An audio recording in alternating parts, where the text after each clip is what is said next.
ঠাকুরের কাছে ঠিক কিভাবে প্রার্থনা করলে ঠাকুর আপনার কথা শুনবে, আপনার সমস্ত দুঃখ কষ্ট দূর করে দেবে। মা শারদা সেই উপায়টাই আমাদের বলে গেছেন। আসুন মায়ের বলা সেই উপায়টি আজ জেনে নিই। জীবনে চলার পথে আমরা অনেক ভালো কাজ করি, আবার অনেক মন্দ কাজও করে ফেলি। আর এই মন্দ কাজের পরিণাম হিসাবে আমাদেরকে অনেক দুঃখ ভোগ করতে হয়। তবে এই মন্দ কাজ করার পরও নিজেকে আবার কিন্তু শুধরে নেওয়া যায়, নিজেকে পবিত্র করে জীবনে এগিয়ে যাওয়া যায়। তবে এগিয়ে চলার পথটা অনেকেরই অজানা থেকে যায়, তাই তারা কখনো দুঃখময় জগৎ থেকে বেরিয়ে আসতে পারে না। তবে মা শারদা আমাদেরকে সেই পথের দিশা দেখালেন, যে পথে চললে আমরা দুঃখময় জগৎ থেকে বেরিয়ে আনন্দে সুখে শান্তিতে দিন কাটাতে পারবো। বন্ধুরা, মা শারদা বাগবাজারে থাকাকালীন কয়েকটি ঘটনার বর্ণনা দেয়, যেটা শুনলে বুঝতে পারবেন মা ভক্তদেরকে কি সুন্দর করে শিখিয়ে দিয়েছেন ঠাকুরের কাছে কিভাবে প্রার্থনা করতে হয়, যার ফলে ভক্ত সুখে শান্তিতে থাকবে। আসুন বন্ধুরা, আজ সেটাই শুনে নিন। তবে ভিডিওটি শুরু করার আগে বলি, যেসব বন্ধুরা এই চ্যানেলে নতুন তারা চ্যানেলটি সাবস্ক্রাইব করবেন প্লিজ, আর নিচে বেল বাটনে প্রেস করুন এরকম আরো অনেক নতুন ভিডিওর নোটিফিকেশন পেতে। আর ভিডিওটি ভালো লাগলে একটা লাইক দেবেন, আর কমেন্টে অবশ্যই জয় মা শারদা লিখতে ভুলবেন না। তাহলে চলুন ভিডিওটি শুরু করা যাক। মা শারদা, যিনি স্নেহ ও করুণার আধার, তার স্নেহের আঁচলে যে একবার পৌঁছাতে পেরেছে সেই বুঝতে পেরেছে স্নেহ ও করুণা কাকে বলে। মা বাগবাজারের বাড়িতে থাকাকালীন মায়ের শ্রীচরণ দর্শন করতে যায় এক ভক্ত মহিলা, নাম সরজুবালা। সঙ্গে ছিল তার বোন সুমতি। সুমতিকে মা আগে থেকেই চিনতেন। তারা যখন গেল মা তখন খুব ব্যস্ত। মায়ের ভাই বউ, ভাইঝি রাধু সব জ্বরে পড়ে আছে। মা জামা কাপড় কাচতে যাচ্ছেন, তাদেরকে একটু বসতে বলে মা জামা কাপড় কেচে আসেন। এসেই দুই বোনকে দুই হাত ভরে জিলিপি প্রসাদ এনে দেন। মায়ের সাথে একটু কথা বলে সরজুবালা দেবী তারপর প্রণাম করে 5 মিনিট পরে বাড়ি ফেরার জন্য বেরিয়ে পড়েন। এর অনেক দিন পর সরজুবালা দেবী আবার মায়ের কাছে যান। যেতেই মা জিজ্ঞাসা করেন, ভালো আছো মা? এতদিন আসোনি কেন? শরীর ভালো আছে তো? মায়ের এরূপ কথায় সরজুবালা দেবী অবাক হয়ে যান। একদিন মাত্র 5 মিনিটের দেখা, তাতেই মা মনে রেখেছেন।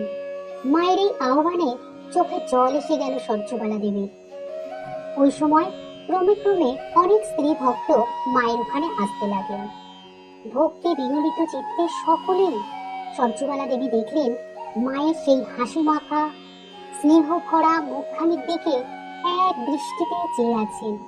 ওইরূপ দৃশ্য যেন আর দেখা যায় না। কিছুক্ষণ পরে সরজুবালা দেবী একটা যেন গভীর আবেগ থেকে বেরিয়ে আসলো।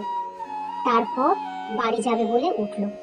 সে ওঠার সাথে সাথে মা উঠে আসলেন, হাতে প্রসাদ নিয়ে একেবারে মুখের কাছে ধরলেন প্রসাদ খাওয়ার জন্য। আবার সিঁড়ি পর্যন্ত পৌঁছে দিতে আসেন। মায়ের এরূপ আপ্যায়নে ভক্তদের প্রাণ পরিপূর্ণ হয়ে যেত। যিনি স্বয়ং জগৎ জননী, তিনি কিনা ভক্তের মুখের কাছে প্রসাদ এনে ধরছেন, সিঁড়ি পর্যন্ত পৌঁছে দিয়ে যাচ্ছেন। মায়ের এটি কম দয়া?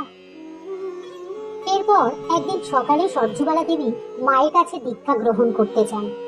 দীক্ষা দেওয়ার পূর্বে মা একেবারে ধ্যানস্থ হয়ে গিয়েছিলেন, অনেক গম্ভীর। দীক্ষাদান পর্যন্ত মা এরূপ গম্ভীর ছিলেন, একেবারে অন্তর্মুখী দেবী মূর্তি। মায়ের এমন রূপ সচরাচর দেখা যেত না। মা সাধারণত সর্বদা হাসি খুশি থাকতেন। মায়ের ওই রূপ দেখে সরজুবালা দেবী একেবারে কেঁদে ফেলেছিলেন, কিন্তু তারপর আবার সব স্বাভাবিক হয়ে যায়। তবে অনেক ভক্ত আছে যাদেরকে মা দীক্ষা দিয়েছেন দাঁড়িয়ে বসে হাসতে হাসতে। তবে বিশেষ বিশেষ ভক্তের ক্ষেত্রে তিনি একেবারে ধ্যানস্থ হয়ে যেতেন। বন্ধুরা, এই প্রসঙ্গে একটি মহিলার কথা বলি, শুনুন। একবার এক সম্ভ্রান্ত কুলো মহিলা এই কর্ম বিপাকে পড়ে খুবই দুষ্প্রবৃত্তি পরায়ণা হয়ে পড়েন। তবে হয়তো তার পূর্বজন্মের বহু শক্তি ছিল, তাই সে কোনো এক সাধুর দৃষ্টিপথে পড়ে। আর সেই সাধুর সদুপদেশ পেয়ে তিনি তার ভুল বুঝতে পারেন, বিশেষ অনুতপ্তাও হন। তারপর সেই সাধুর উপদেশে তিনি বাগবাজারে মায়ের কাছে আসেন। ঠাকুর ঘরে প্রবেশ করতে সংকুচিত হয়ে দোরগোড়ায় দাঁড়িয়ে কাঁদতে কাঁদতে তিনি নিজের সমস্ত পাপের কথা মায়ের কাছে এসে ব্যক্ত করেন। করে বলেন, মা, আমার উপায় কি হবে? আমি আপনার এই পবিত্র মন্দিরে প্রবেশ করবার যোগ্য নই। মা তখন তার পবিত্র বাহু দ্বারা ওই মহিলাটির গলা জড়িয়ে ধরে সস্নেহে বললেন, এসো মা, ঘরে এসো। পাপ কি তা বুঝতে পেরেছ, অনুতপ্ত হয়েছ। এবার আমি তোমায় মন্ত্র দিব, অর্থাৎ দীক্ষা। ঠাকুরের পায়ে সব অর্পণ করে দাও, ভয় কি? অর্থাৎ মা তাকে বলতে চেয়েছেন, তুমি যখন তোমার পাপ কি তা বুঝতে পেরেছ, তাহলে সেই পাপ ঠাকুরের কাছে অর্পণ করে দাও, তাহলে আর কোনো পাপ থাকবে না। আর দ্বিতীয়বার পাপ করার কথা ভাবতেও পারবে না। কারণ মায়ের মতে ঠাকুর কি খালি রসগোল্লা খেতেই এসেছিলেন? অর্থাৎ শুধু শুদ্ধ ভক্তদের জন্যই ঠাকুর নয়, পাপী তাপী সকলের জন্য ঠাকুর আছেন। এই জন্যই তো মা তার সব ভক্তদের শিখিয়ে দিয়েছিলেন ঠাকুরের কাছে এইভাবে প্রার্থনা করবে।